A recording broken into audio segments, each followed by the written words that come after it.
All right, good evening, everyone. Is the state ready to proceed? Yes, Your Honor. Is the defendant ready to proceed? Yes, Your Honor. Sorry, it took me a little bit longer than anticipated, but there was a lot of information to consider. Let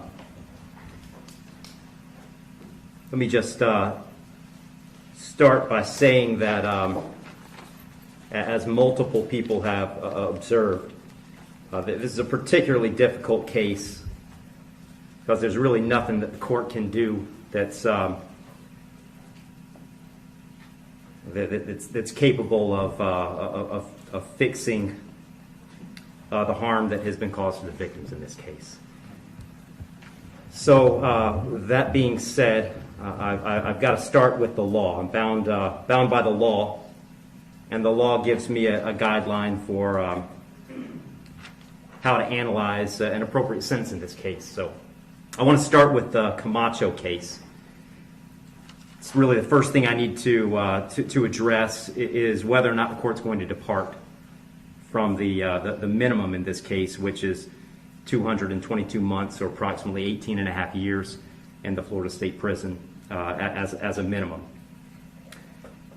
The Camacho case, the state's put those on the record.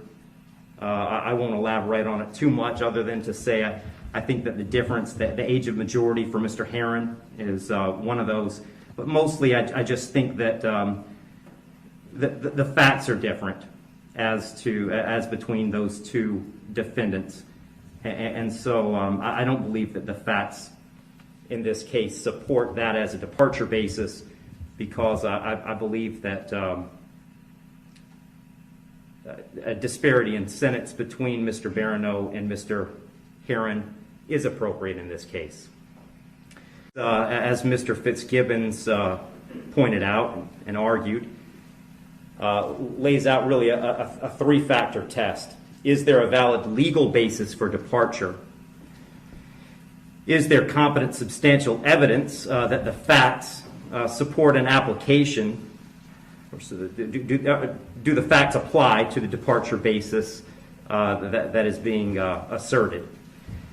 To both of those questions, I answer those yes. There is a valid legal basis for departure, and there is competent substantial evidence that would support a departure.